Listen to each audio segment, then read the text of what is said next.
नमस्कार। मैं राकेश गुणवंत तामनकर आप सभी का मेरे इस वीडियो चैनल के ऊपर स्वागत करता हूं। मित्रों, आज 7 जून 2026, परंतु कल माने बीते हुए कल के दिन 6 जून 2026 को हमारे देश में मुगल काल में, जब पूरे भारत में मुगलों की सत्ता थी, ऐसे समय में 6 जून 1674 को रायगढ़ के पुरंदर किले पर छत्रपति शिवाजी महाराज का राज्याभिषेक हुआ था।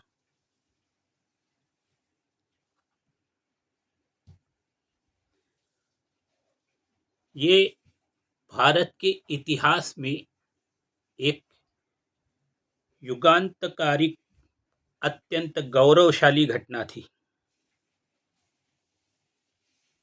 केवल एक राजा का सिंहासन पर बैठना नहीं था, बल्कि सदियों के परतंत्रता के बाद एक संप्रभु और स्वतंत्र हिंदू राष्ट्र हिंदवी स्वराज्य की आधिकारिक स्थापना की घोषणा की गई थी। राज्याभिषेक 6 जून 1674 को सह्याद्री की पहाड़ी में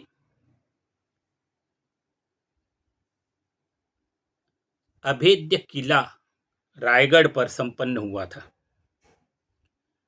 इस राज्याभिषेक को प्रमुखता से पूर्ण करने वाले जो पुरोहित थे, उनका नाम था श्री गागा भट्ट।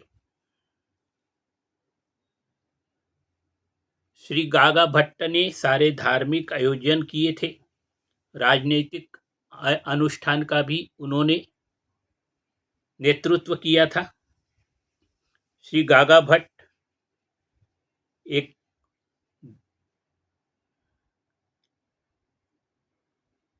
ये काशी के प्रगांड पंडित थे, जो काशी से चलकर रायगढ़ तक आए थे और रायगढ़ में आकर उन्होंने छत्रपति शिवाजी महाराज का राज्याभिषेक करवाया था।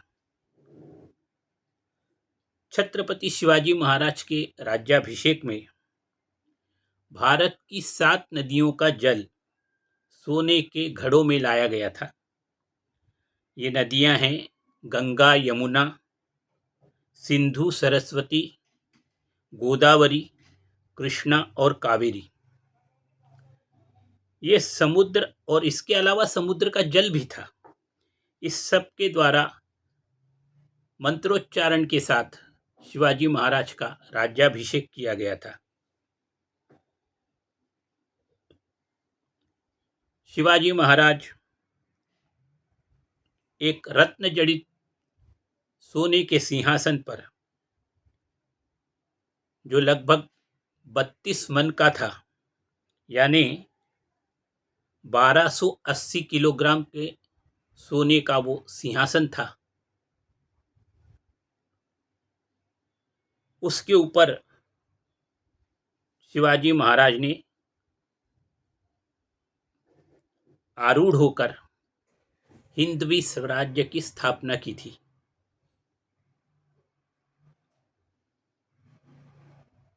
और उनके इस राज्याभिषेक की प्रमुख बातें जो थी, कि कुछ ऐसी अनूठी बातें थी जिसको मैं आज आपके साथ शेयर करना चाहता हूं।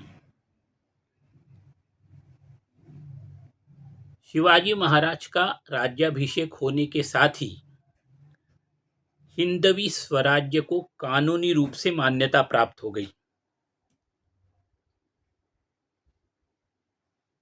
पूरे हिंदुस्तान में मुगलिया सल्तनत होने के बावजूद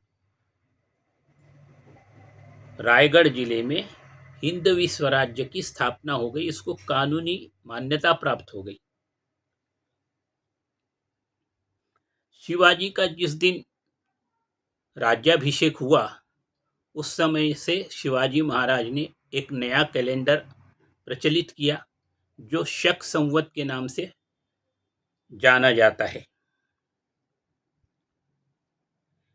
एक संप्रभु राजा की पहचान के रूप में शिवाजी महाराज ने अपने राज्याभिषेक के दिन एक नया कैलेंडर जारी किया और इसे राज्याभिषेक शक कहा जाता है। जिस प्रकार आपने अकबर को जब वो दरबार में आते थे तो किस प्रकार संबोधित किया जाता था, आपने देखा होगा, किताबों में पढ़ा भी होगा। शाहजहाँ जब आते थे, हुमायूं आता था तो उनको किस प्रकार संबोधित किया जाता था, ये तो आपने पढ़ा होगा। पर ये आपने कभी नहीं पढ़ा होगा या आपको पता भी बहुत से लोगों को मालूम नहीं होगा कि छत्रपति शिवाजी महाराज जब अपने सिंहासन पर बैठने के लिए दरबार में आते थे तो उनकी घोषणा किस प्रकार होती थी। चलिए मैं आपको बता देता हूं। प्रौढ़ प्रताप पुरंदर, क्षत्रिय कुला वतंस, सिंहासनाधीश्वर, गो ब्राह्मण प्रतिपालक, छत्रपति शिवाजी महाराज की जय। तो मित्रों, आज का ये शुभ दिन हमें इतिहास के इस गौरवशाली पल को याद करने का दिन है। तो छत्रपति शिवाजी महाराज के राज्याभिषेक की इस अनूठी याद की आपको सभी को हार्दिक शुभकामनाएं। चलिए आज हम अपने मूल जो हमारा उद्देश्य है, संत रामदास स्वामी द्वारा रचित सार्थ दासबोध के, जिसमें वो नव विद्या पर अपना प्रवचन दे रहे थे, उसके बारे में चर्चा करेंगे। संत रामदास स्वामी कहते हैं कि अनेक प्रकार के शरीर को पिंड भी कहा जाता है। भूगोल रचना नानाविध सृष्टि के रचना के प्रकार हैं। शरीर भी अलग अलग भौगोलिक परिस्थिति के अनुसार उसमें परिवर्तन होता है, उसी के अनुसार उसकी पिंड रचना भी होती है। चंद्र, सूर्य, नक्षत्र, तारे, ग्रह, मेघ आदि मंडल, 21 वर्ग और 7 प्रकार के पाताल लोक कैसे होते हैं, इसका वर्णन करने वाले अनेक प्रकार के ग्रंथ होते हैं। हमारे सनातन धर्म में, हमारे धार्मिक ग्रंथों में चंद्र, सूर्य, नक्षत्र, तारों का, ग्रहों का और हमें जो आसमान में बादल दिखते हैं, इसके संबंध में अनेक जानकारियां दी हुई हैं। ऐसा माना जाता है कि 21 प्रकार के स्वर्ग होते हैं और 7 प्रकार के पाताल लोक होते हैं। पर इस सब की जानकारी हमें जब हम हमारे धार्मिक ग्रंथों को पढ़ेंगे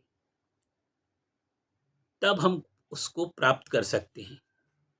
पहले हमारे धार्मिक ग्रंथों में जो बात बताई गई थी, लोग उसको मजाक समझते थे।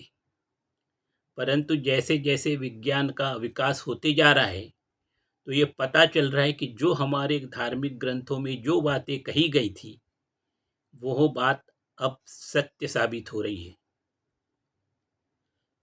सुग्रीव हनुमान जी ने बालक अवस्था में सूर्य को निगलने के लिए पृथ्वी से सूर्य तक की यात्रा पूर्ण की थी और उसमें तुलसीदास जी ने रामायण में ये लिखा है कि पृथ्वी से सूर्य की दूरी कितनी है। और जब आज वैज्ञानिक दृष्टि से इसका अध्ययन किया जाता है तो वो ठीक उतनी ही दूरी पाई जाती है। तो जो हमारे धर्म ग्रंथों में जो बातें कही गई है वो अब जाके लोगों को समझ में आ रहा है कि वो जो बातें कही गई थी वो कपाल कल्पना नहीं थी, वो एक यथार्थ और सत्य था। तो इसलिए मैं आप सभी से अनुरोध करता हूँ कि आप लोग अवश्य अपने धर्म ग्रंथों को पढ़ें और अपने ज्ञान की वृद्धि करें। संत रामदास स्वामी कहते हैं, ब्रह्मदेव, विष्णुदेव, शंकर, इंद्र देवता, ऋषि, वायु, वरुण, कुबेर, इनके स्थान कहाँ हैं और कैसे हैं, ये यदि आप जानना चाहते हैं तो आपको हमारे धार्मिक ग्रंथों का अध्ययन करना आवश्यक है। नवखंड, 14 भुवन, 8 दिक्पालों के स्थान अशोक वन कैसे होते थे, इसका वर्णन यदि आप जानना चाहते हैं अथवा श्रवण करना चाहते हैं तो इसके लिए आपको धार्मिक ग्रंथों का अध्ययन करना आवश्यक है अथवा संतों की वाणी को श्रवण करना आवश्यक है। तभी आप इन सब बातों को समझ सकते हैं। गण, गंधर्व, विद्याधर, यक्ष, किन्नर, नारद, तुम्बुर, अष्टनायक, अति मनुष्य योनि के इनका वर्णन किस प्रकार हमारे धार्मिक ग्रंथों में किया गया है, या तो संतों द्वारा जब ये बातें हमको बताई जाती है उस समय आप उसको श्रवण कीजिए अथवा इसको आप धर्म ग्रंथों को पढ़कर स्वतः जानने का, स्वाध्याय के द्वारा समझने का प्रयास कीजिए। पुरातन काल में गायन किस प्रकार होता था, गायन की क्या शैली थी, ये सब भी आपको हमारे धार्मिक ग्रंथों में अवश्य प्राप्त हो जाएगा। राग, ताल, नृत्य, वाद्यों को बजाना, अमृत यानी शुभ समय, प्रसंग, इस सब का ज्ञान आपको हमारे धार्मिक ग्रंथों से प्राप्त हो सकता है।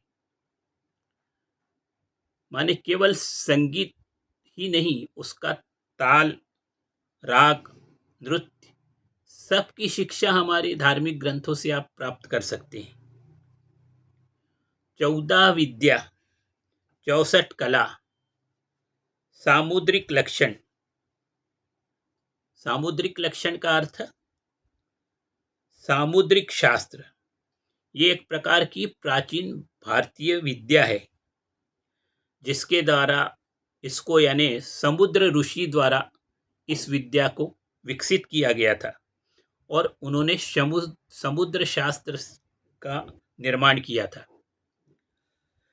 इसके अंतर्गत शरीर की जो बनावट होती है, अवयव के आकार, शरीर पर बने हुए चिन्हों को देखकर व्यक्ति का स्वभाव, गुण दोष और सभी अंगों का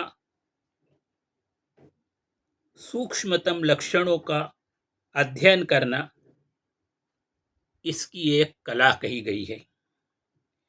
इसका वर्णन हमें अवश्य श्रवण करना चाहिए। संत रामदास स्वामी कहते हैं, मंत्र मोहरे यानी औषधि मणि, मुश्किल समस्या का हल, सिद्धि, अनेक वनस्पतियां और औषधि, धातु रसायन, धातुओं को कैसे तैयार किया जाता है, इस सब का ज्ञान हमारे शास्त्रों में दिया गया है। हमें उसका या तो अध्ययन करना चाहिए या हमारे जो संत पुरुष कथा करते हैं उन कथाओं का हमको श्रवण करना चाहिए, तब आप ये सब ज्ञान प्राप्त कर सकते हैं। संत रामदास स्वामी कहते हैं, किस दोष के कारण कौन सा रोग होता है, किस रोग का क्या उपचार हो सकता है, किस उपचार के लिए कौन से साधन आवश्यक हैं, यह सब भी हमारे धार्मिक ग्रंथों में बताया गया है। इन सब बातों को जब हमारे संत लोग अपने प्रवचन करते हैं तो उसको अवश्य ध्यान पूर्वक श्रवण करना चाहिए। यमलोक में रौरव नमक और कुंभीपाक नरक, रौरव नरक और कुंभीपाक नरक की अनेक प्रकार की किस प्रकार यातनाएं दी जाती हैं, स्वर्ग का सुख और नरक की दुख और कष्ट कैसे होते हैं, यह सब हमारे संत लोग अपने प्रवचनों में लोगों को, सामान्य जनता को बताते हैं। उसको अवश्य ध्यान पूर्वक श्रवण करना चाहिए।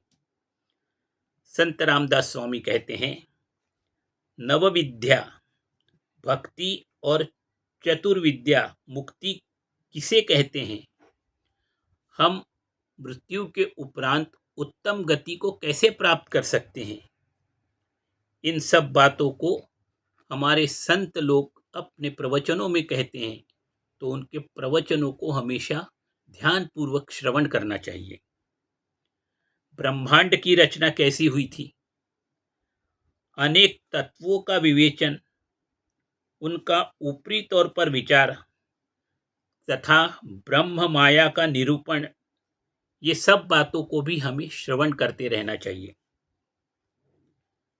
सायुज्य मुक्ति यानी क्या होता है, ये कैसे होती है, किस प्रकार मोक्ष की प्राप्ति हो सकती है, इन बातों को समझने के लिए विभिन्न मतों का अध्ययन करना अत्यधिक आवश्यक है। वेद, शास्त्र, पुराण, इनका हमें हमेशा अध्ययन करते रहना चाहिए। कम से कम उसको एक बार पढ़ना तो अवश्य ही चाहिए। महावाक्यों का विवरण, चारों दोहों का निरासरण अर्थात अपनी सारी शंकाओं को दूर करना अत्यधिक आवश्यक होता है। और इन सब बातों को यदि आप संतों के प्रवचन को ध्यान पूर्वक श्रवण करेंगे तो इन सब बातों का, आपकी शंकाओं का समाधान आपको संतों के प्रवचनों में अवश्य प्राप्त हो जाएगा। संत रामदास स्वामी कहते हैं, यह सब सुनना माने धार्मिक ग्रंथों को पढ़ना और ये सारा ज्ञान श्रवण करना, इन सब विषयों का सारांश स्वयं तैयार करना चाहिए। यानी जब जो कुछ आप श्रवण करते हो, संत लोगों ने जो कुछ बात बताई है उसको आप नोट कर लीजिए और उसको सारांश पूर्वक उसकी अपने पास नोट करके रखिए और फिर खुद समझिए और दूसरों को भी समझाइए। ज्ञान केवल अपने तक सीमित रखने के लिए नहीं है, ज्ञान को हमें बांटना है, औरों को भी शिक्षित करना है। ये श्रवण भक्ति कहलाती है। श्रवण भक्ति यानी केवल सुनना नहीं है, सुन के उस ज्ञान को अपने तक सहज कर रखना नहीं है। तो ज्ञान को श्रवण करना, उसका सारांश तैयार करना, उसको स्वयं समझना, दूसरों को समझाना, ये श्रवण भक्ति है। तो आज का पॉडकास्ट यहीं तक। आपको मेरा ये पॉडकास्ट कैसे लगा, कृपया कमेंट बॉक्स में जाके अवश्य अपने कमेंट दीजिए। याद रखिए, मेरे इस चैनल को आप अवश्य लाइक करें, सब्सक्राइब करें और अपने मित्रों और निकट संबंधियों के साथ शेयर भी करें। धन्यवाद। जय श्री राम। जय जय रघुवीर।